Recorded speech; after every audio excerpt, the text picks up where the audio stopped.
Hey listeners, this is Shay McClure with Heroclix Borderlands again. It is 12:40 a.m. end of day one. I can't tell you how long a day it has been. The day started this morning, as you could tell with that early podcast, that early vlog of me talking about the upcoming day. Well, I survived the day. Did it go well? No. Am I a little disheartened? Yes. Am I back to the drawing board? You better believe it. But I can't say it hasn't been a great experience and pleasure, and just getting to know what kind of player I am. Whoa, that was weird. Some lightning in the background. It's from a room. I think they're doing some kind of role playing in there. And here it is. It is 12:41. The bar in our hotel is full. People playing games, talking. People are still milling around in the convention area, talking. You do have people still out playing some games, some D&D, some long board games are still being played. So this place is still happening. So I know you want to know how I did, and I went 0 for 3. Could not make it out of the first round, so I got 3 Pog tokens, which isn't great. Day hasn't started off well. It's ended even worse, and you know what? It's an experience I wouldn't trade for. I might feel a little bummed, but it's just because I don't feel like I'm playing up to my best. But in the end, it has been neat getting to see the voices I hear on the podcast, if I've called up and talked to them or not. Love seeing Aaron Cantu, saw him play. What a great player. I saw from a distance Edward Norton, and Dark Logos looked awesome. I don't know how well he did. Jason Collins, Amber Collins. I saw all these great ones. I hope to see the T3 podcast. I don't know. Today was today. What can you say about it? The team I brought, I thought was great. However, what I found out is that it's not as maximized as it can be. My first match, I forgot a Heroclix. I actually forgot my Eclipso to go on Doc Ock, and I had to substitute with Ironheart since I didn't have it.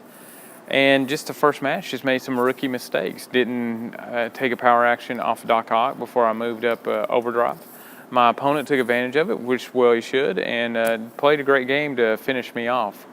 Then I faced in another grinder, I faced a pure 275-point Goblin King, which I've said can run the meta, and a 25-point Brainiac on him. And that Goblin King, where I should have been able to take him, I had no plan. For some reason, I never prepared for him, and had no plan for him.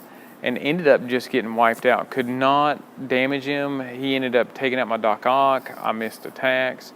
It was a brutalizing, humbling game, and just sitting there trying to slog through it.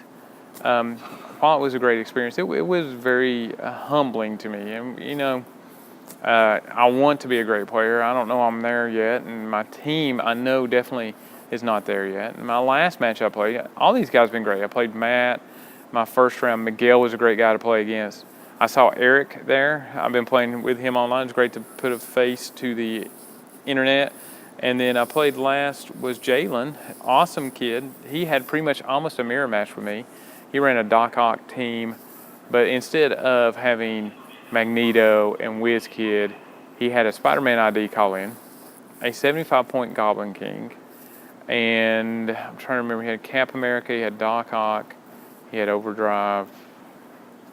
I might be missing another piece, but it's pretty much a mirror match. And what I found out is that Goblin King is so efficient. Even at 75, he brought so much to that team. Magneto and WizKid on my team, where I thought they were bringing something, are actually just there. Just kind of okay. They're not... I thought that extra action attack would be important, but it's not effective, so it's kind of even a wasted action. It's like I've wasted those 75 points. WizKid's pretty good, but I really need prob. I can't miss those attacks with Doc, and I have to get in there. And my patience on the Alpha Strike's terrible. I should have, in my first match, moved up even slower and then made sure when I need to hit. I was able to get my con exclusives. That was an interesting experience. Almost the first ones in the door in our section, ended up 8th in line.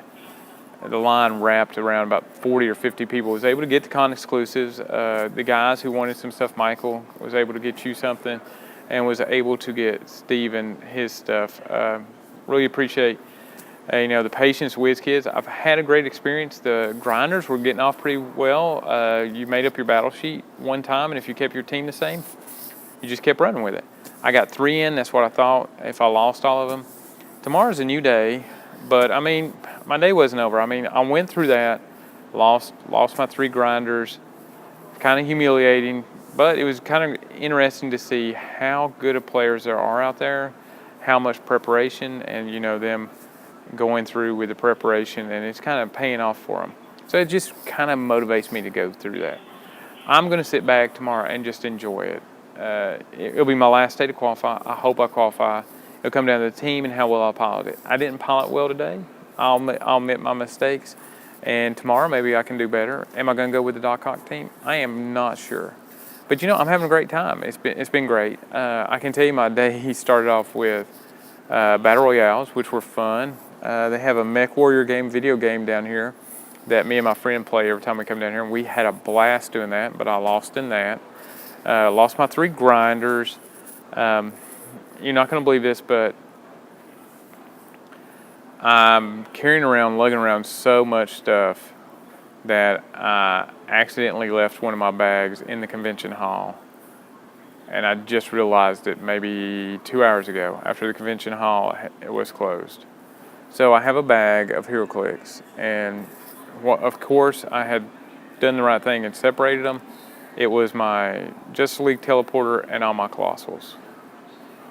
So, they were going to go on my shelf. I don't use them that much. But it's a little disheartening to lose all my colossals, but it is what it is. Obviously, I'll ask tomorrow and see if I can find them. But if not, somebody else must need them, and it's not meant to be. I always believe that God has a plan in everything, and right now, let's see where this journey takes. I got to enjoy the process. This is a new adventure for me, and you know, if you're an Embiid fan, then you know, trust the process. Trust the process. It will make you better. So that's what I'm going to do. Just sitting here where I started today. 12:30, get my thoughts together, what team I want to run. And you know what? Go at it again tomorrow. And if it doesn't work out, there's plenty more to do. Me and my buddy have some plans for tomorrow. I even was able to, after the grinders, go eat with my wife, and then we came back and we played some games. I had a great time meeting people, talking with them. Awesome community, very friendly, very helpful, and I look forward to talking with them. I felt there was more higher tension in the air today because we were talking about the higher level players, a lot of national players, people who made the U.S. Nationals were in trying to get their 4 points so that they were guaranteed. And you could tell it was more tense, more competitive, and very interesting. I only saw very few Jakeems. Maybe I never faced a Jakeem. Goblin King was more prevalent. Goblin King was out there. I faced Goblin King twice. I probably saw more Goblin Kings than anything. Doc Hawk, I ran a Doc Hawk team. I did see several Doc Hawk teams, maybe 5 or 6. I don't know how well they did. I don't know if any Doc Hawk teams won, maybe that last grinder, because there's like 5 Doc Hawk teams and that some form of Doc Hawk being carried around. So, hey, tomorrow's a new day. Well, maybe I'll come up with something that'll be very risky because I've not tested it. Or I can try and tweak Doc Hawk, or maybe I just need to go run something fun and just see how it does. But I really want to do well, and we'll see about it tomorrow. But it's great. Glad y'all could listen. Just wanted to give you an update. Tomorrow's a new day. Having a blast. I'm lucky to be able to be here, be able to spend money on this, play this game. It's amazing. You know, I think about the guys down in South Africa who don't have the experience, that aren't able to come to this great event because, you know, they live so far out of the country. I think about everybody that's international. I wish y'all would be able to have events like this because it's fun. Just being able to meet the community of Heroclix is awesome. And, you know, running battle royales or trying to get qualified for Worlds, that is a great experience. Now, I'm really looking forward to our team. I'm really going to throw a shout out to Jesse. And Jesse, I'm going to Facebook message you soon so you know. I think we need to probably meet up. But really looking forward to our team, and we'll let you know how that goes, and I'll let you know how tomorrow goes. Hopefully, I'll play Heroclix the rest of the week. But if not, it'll be okay. Dust myself off. Obviously, I say on the podcast, I'm the meta casual. There's a huge difference between your casual game and the meta game. And to think you can jump right into it without some experience, it's really hard. So the man who can keep his nerves tomorrow, who can keep his calm, is who's going to do well. And I am still in a learning pattern. This should make me better for WKOs and rocks. I just need to get more competitive. So looking forward to giving you the update in the morning, giving you my new perspective, maybe my team that I'm thinking about running, and just kind of letting you know. Y'all have a great night. Talk to you later. Bye.